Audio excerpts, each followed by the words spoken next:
Hello guys, स्वागत है आप सब लोगों का। आज हम पार्ट 12 में देखेंगे कि क्या क्या हमारे की एजम्पशन होते हैं आपके लॉ ऑफ सब्स्टिट्यूशन के। पहले पार्ट 1 में जाना था कि आपका लॉ ऑफ सब्स्टिट्यूशन क्या होता है। तो सिंपल उसमें हमने यही जाना था, यही कहता है आपका लॉ ऑफ सब्स्टिट्यूशन कि कैसे जो कंज्यूमर है वो अपने लिमिटेड रिसोर्सेज को एलोकेट करता है डिफरेंट गुड्स एंड सर्विसेज के बीच में, ताकि उसको मैक्सिमाइज कर सके अपने सेटिस्फेक्शन को। तब होता है वो जब जो मार्जिनल यूटिलिटी होती है पर रुपीज स्पेंड हर एक गुड्स पे वो इक्वल आ जाती है। उस पॉइंट पे वो आपका मैक्सिमम सेटिस्फेक्शन अचीव करता है और कंज्यूमर उस पॉइंट पे इक्विलिब्रियम पे भी पहुंच जाता है। तो हमारे फर्स्ट assumption इसका यही है कि कंज्यूमर आपका क्या है, रैशनल कंज्यूमर है।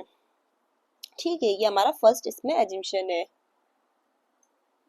कि आपका जो कंज्यूमर है वो एक रैशनल कंज्यूमर है और उसको एम क्या है कि मैक्सिमाइज कर सके अपने टोटल सेटिस्फेक्शन को।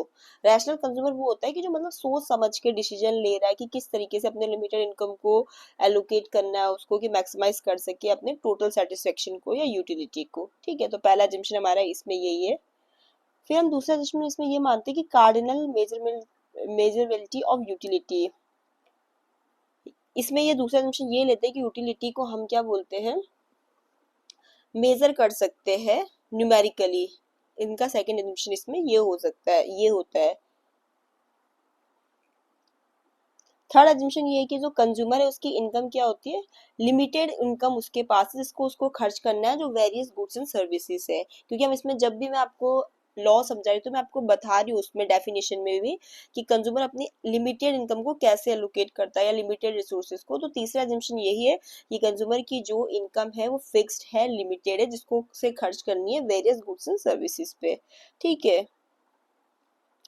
लिमिटेड इनकम या इवन आप ये भी लिख सको फिक्स्ड है, उसकी इनकम लिमिटेड और फिक्स्ड है।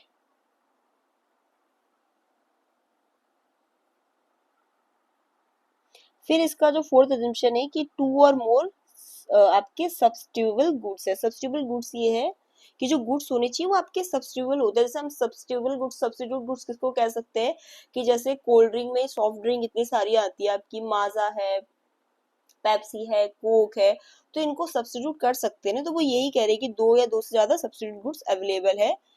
तो जिस क्योंकि कंज्यूमर रिप्लेस तभी तो करेगा चीजों को जब वो गुड्स सब्स्टिट्यूट होगा। ठीक है, तो इसमें यही मान के चल रहे हैं कि जो टू, इसका तीसरा एजम्पशन यही है, फोर्थ सॉरी, कि दो या दो से अधिक सब्स्टिट्यूट गुड्स अवेलेबल है, इसीलिए कंज्यूमर उसको विलिंग है रिप्लेस करने के लिए दूसरे गुड्स के साथ, और यूटिलिटी ताकि उसकी वही मेंटेन रहे।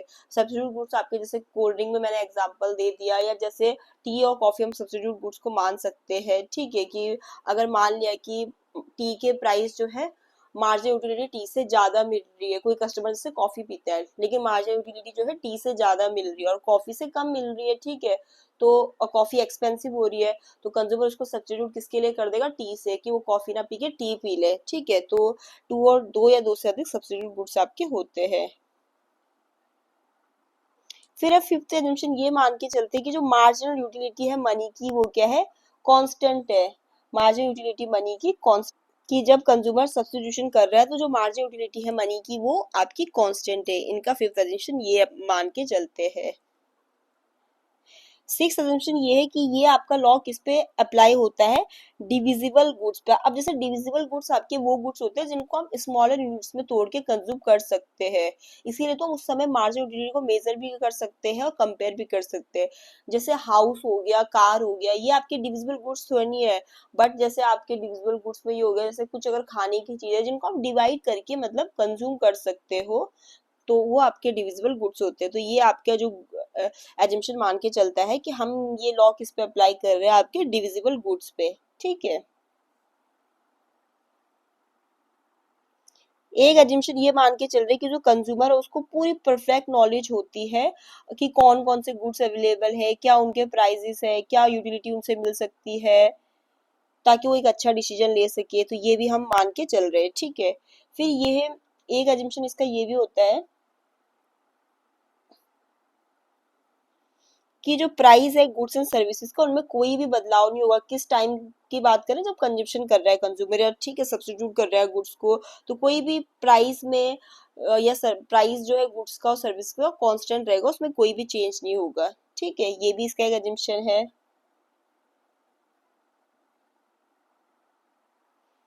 फिर जो law of diminishing marginal utility वो यहाँ पर अप्लाई होता है।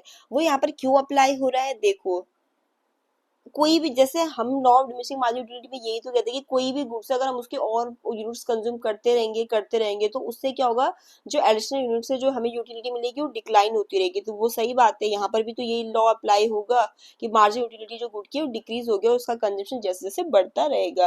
तो law of diminishing marginal utility यहाँ पर अप्लाई होता है, ये भी इसका एजम्पशन है। एक एजम्पशन इसका ये भी आप ले सकते हो कि ये जो कंज्यूमर का जो टेस्ट है, प्रेफरेंस, उसमें कुछ भी चेंज नहीं होता, वो कांस्टेंट रहता है किस प्रोसेस के दौरान, ड्यूरिंग सब्स्टिट्यूशन। ठीक है, no change in taste and preferences. ठीक है, कि जो कंज्यूमर का प्रेफरेंसेस है या जो टेस्ट है उसमें कोई भी चेंज नहीं हुआ, किस प्रोसेस के दौरान, सब्स्टिट्यूशन के प्रोसेस के दौरान। ठीक है, अब हम आ जाते हैं कि क्या इम्पोर्टेंस है आपके इस लॉ की। तो अब जो हमने लॉ ऑफ सब्स्टिट्यूशन है उसके एजम्पशन के बाद अब इसको हम इम्पोर्टेंस भी देख लेते हैं। एजम्पशन के बाद इम्पोर्टेंस और अच्छे से आपको क्लियर हो जाएंगी। तो देखो पहला इम्पोर्टेंस इसका यही है कि हेल्प करता है कि एफिशिएंट एलोकेशन हो आपका रिसोर्सेज का। ठीक है, क्योंकि ये कंज्यूमर को हेल्प करता है कि जो आपकी लिमिटेड इनकम है उसको आप वेरियस गुड्स एंड सर्विसेज के बीच में अच्छे से एलोकेट करो, ताकि आप अपने सेटिस्फैक्शन को, यूटिलिटी को मैक्सिमाइज कर सके। तो फर्स्ट इसका एडवांटेज यही है कि ये एफिशिएंट एलोकेशन ऑफ रिसोर्सेज में हेल्प करता है। सेकंड आपका ये है कि ये एक फाउंडेशन या एक आपकी नींव देता है, कौन किसके लिए, कंज्यूमर के इक्विलिब्रियम के लिए। और कैसे देता है, क्योंकि ये जो लॉ ऑफ सब्स्टिट्यूशन है हेल्प करता है कंज्यूमर को इक्विलिब्रियम पॉइंट अचीव करने में। ठीक है, कि इसी से तो कंज्यूमर को पता चलता है कि कैसे उसे जो गुड्स है उन्हें आपस में उसको, मतलब उनको अपने जो खर्च है उसको उसको बैलेंस करना है, चेंज करना है, ताकि वो इस तरीके से इक्विलिब्रियम पॉइंट तक रीच कर सके। ठीक है, तो हम कह सकते हैं कि ये हेल्प करता है कंज्यूमर को इक्विलिब्रियम पॉइंट तक पहुंचने में, बैलेंस करता है उसके खर्चे को अलग अलग गुड्स एंड सर्विसेज के बीच में। ठीक है, ताकि जो मार्जिनल यूटिलिटी ड्राइव मिल रही है हर एक रुपी से स्पेंड से, ठीक है, वो क्या हो सके, इक्वल हो सके। तो लॉ ऑफ सब्स्टिट्यूशन की हेल्प से तो कंज्यूमर अपने इक्विलिब्रियम तक पहुंच पाता है।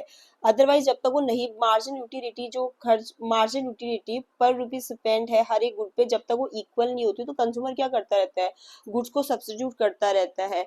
फॉर एग्जाम्पल जो टी है उसके से ज्यादा उसको मार्जिनल यूटिलिटी मिल रही है और प्राइस भी वो कम पे कर रहा है, और जो कॉफी है उससे मार्जिनल यूटिलिटी कम मिल रही है और प्राइस उसके लिए ज्यादा पे कर रहा है, तो वो क्या करेगा, सब्स्टिट्यूट कर देगा ना, टी पीना पसंद करेगा कॉफी की जगह पे। ठीक है, तो लॉ ऑफ सब्स्टिट्यूशन में यही तो होता है कि कंज्यूमर क्या करता रहता है कि जैसे जो कॉस्टलियर गुड है उसको किसके साथ सब्स्टिट्यूट कर देता है, जो आपका चीप गुड्स है जिससे यूटिलिटी भी ज्यादा मिल रही है। ठीक है, तो ये एक तरीके से फाउंडेशन भी प्रोवाइड करता है आपके कंज्यूमर इक्विलिब्रियम के लिए। तीसरा ये है ये लॉ आपका जो है ये बेसिस है किसके लिए, डिमांड के लिए। क्योंकि जो ये लॉ है हमें प्रोवाइड करता है एक फाउंडेशन जिससे हम समझ सके कि कंज्यूमर अपनी डिमांड को कैसे एडजस्ट करता है गुड्स एंड सर्विसेज की, जैसे ही चेंज होता है प्राइस में, इनकम में, प्रेफरेंस में। ठीक है, तो ये आपका एक बेस प्रोवाइड करता है डिमांड एनालिसिस के लिए। ठीक है, तो हम कह सकते हैं कि जो आपका लॉ है ये एक बेसिस है, ये फाउंडेशन है जिसके बेस पर आपका डाउनवर्ड स्लोपिंग डिमांड कर्व के लिए भी और कंज्यूमर इक्विलिब्रियम के कॉन्सेप्ट के लिए भी, क्योंकि ये बताता है ना कि कंज्यूमर कैसे अपनी जो डिमांड है किसी गुड्स एंड सर्विसेज की एडजस्ट करता है, जैसे उसके इनकम में, प्रेफरेंस में, प्राइस में चेंज हो रहा है। ठीक है, ये जो है आपका गाइड भी करता है किसको, प्रोड्यूसर को। प्रोड्यूसर को हेल्प करता है कि उसे किस तरीके से अपने जो लिमिटेड रिसोर्सेस है, रॉ मटेरियल्स है, उसको एलोकेट करने हैं डिफरेंट प्रोडक्शन एक्टिविटीज के भी के उसमें, ताकि वो मैक्सिमाइज कर सके अपने प्रॉफिट को। ठीक है, तो हेल्प करता है प्रोड्यूसर को कि अपने लिमिटेड रिसोर्सेज को ऐसे एलोकेट करे कि वो मैक्सिमाइज कर सके अपने प्रॉफिट को, ऑप्टिमल यूज कर सके अपने रिसोर्सेज का। ठीक है, फिर इसका एक और इम्पोर्टेंस ये है कि ये यूटिलिटी मैक्सिमाइजेशन में हेल्प करता है। क्योंकि जो ये लॉ है वो कंज्यूमर को हेल्प करता है ना कि भाई कैसे कंज्यूमर एडजस्ट करता है अपने कंजप्शन पैटर्न को, वरना वो गुड्स को सब्स्टिट्यूट करता है एक गुड्स को दूसरे के गुड्स के लिए, जब तक क्या नहीं हो जाता, मार्जिनल यूटिलिटी जो पर रुपीज स्पेंड है हर गुड्स की इक्वल नहीं हो जाती। तो इस तरीके से ही तो कंज्यूमर को उसकी यूटिलिटी को मैक्सिमाइज करने में हेल्प करता है। ठीक है, इसके अलावा ये लॉ है जो आपका बजटिंग में हेल्प कर रहा है, जो आपके इंडिविजुअल्स हो गया, हाउस होल्ड हो गया, उनको हेल्प करता है कि कैसे प्लानिंग करे, कैसे अपने इनकम को खर्च करे वो अलग अलग नीड्स पे या अलग अलग चीजों पे। ठीक है, तो ये बजटिंग में भी हेल्प करता है हाउस होल्ड्स को, इंडिविजुअल को, कि किस तरीके से आपको अपनी लिमिटेड इनकम को खर्च करना है अलग अलग नीड्स को पूरा करने के लिए। ये आपका जो लॉ है ये आपका एक तरीके से फाउंडेशन है बहुत सारी इकोनॉमिक थ्योरीज के लिए। ठीक है, जो आपके मॉडर्न कंसेप्ट हो गए आपके, चाहे वो आपकी थ्योरी यूटिलिटी की हो गई, इन डिफरेंस कर्व एनालिसिस की होगी, या थ्योरी ऑफ कंज्यूमर सरप्लस की होगी, उनके लिए क्या देता है, एक फाउंडेशन देता है। कौन? आपका law of substitution. Public finance utility में भी हेल्प करता है, क्योंकि ये लॉ जो है वो गवर्नमेंट को भी हेल्प करता है कि कैसे गवर्नमेंट अपने जो फंड्स है उनको अलग अलग सेक्टर में एलोकेट करे ताकि वो समाज का भला कर सके। बहुत सारे सेक्टर होते हैं ना हमारे पास, प्राइमरी, सेकेंडरी, टर्शरी, तो गवर्नमेंट को ये लॉ हेल्प करता है जानने में कि कैसे उसको एलोकेट करना है अपने फंड्स को अलग अलग सेक्टर में, ताकि वो सोशल वेलफेयर को मैक्सिमाइज कर सके। ठीक है, ये टैक्सेशन पॉलिसीज में भी हेल्प करता है, क्योंकि ये लॉ कंज्यूम गवर्नमेंट को जानने में मदद करता है कि कौन से ऐसे गुड्स है जो ज्यादा टैक्स को बियर कर सकते हैं बिना डिमांड को इफेक्ट करे, तो गवर्नमेंट उन पे ज्यादा टैक्स लगा सकती है। ठीक है, तो टैक्सेशन पॉलिसीज में भी गवर्नमेंट को हेल्प करता है ताकि वो अपना सोशल वेलफेयर का ऑब्जेक्टिव अचीव कर सके। ये जो लॉ होता है कंज्यूमर में एक रैशनल बिहेवियर को इंक्रेज करता है। रैशनल बिहेवियर क्या होता है? रैशनल बिहेवियर आपका कंज्यूमर का वो बिहेवियर है जिसमें कंज्यूमर अपने लिमिटेड रिसोर्सेज को, इनकम को सोच समझ के खर्च करता है मार्केट में। ठीक है, ताकि वो मैक्सिमाइज कर सके अपने यूटिलिटी को। तो ये कंज्यूमर को वो चीज जानने में हेल्प करता है कि कैसे, अगर आप रैशनल पॉइंट ऑफ व्यू से देखते हो तो आप अपने मनी का है जो बेस्ट यूज कर सकते हो, उससे बेस्ट वैल्यू मिल सकती है आपको। ठीक है, और ये लॉ आपका वेलफेयर इकोनॉमिक्स को सपोर्ट भी करता है, किस तरीके से कि लिमिटेड रिसोर्सेज को कैसे डिस्ट्रीब्यूट किया जाए ताकि हम सोशल वेलफेयर को अचीव कर सके, चाहे हम वो कंज्यूमर के पॉइंट ऑफ व्यू से बोल रहे हो, प्रोड्यूसर के पॉइंट ऑफ व्यू से बोल रहे हो, या गवर्नमेंट के पॉइंट ऑफ व्यू से। तो इस तरीके से वेलफेयर इकोनॉमिक्स में हेल्प करता है, सोशल वेलफेयर इकोनॉमिक्स में। तो पार्ट 12 में हमने एजम्पशन जाना और इम्पोर्टेंस जाना। ठीक है, लॉ ऑफ सब्स्टिट्यूशन के, जिसे हम law of consumer equilibrium, law of equi marginal, इस लॉ को हम और क्या क्या नाम से जानते हैं? देखो, लॉ ऑफ कंज्यूमर इक्विलिब्रियम भी कहते हैं, law of equi marginal utility भी कहते हैं, इवन गुशेन सेकंड लॉ भी कहते हैं। ये आपके इस लॉ के और भी नेम है। वीडियो पसंद आए तो लाइक करो, शेयर करो, सब्सक्राइब करो। आज की वीडियो में इतना ही। Thank you.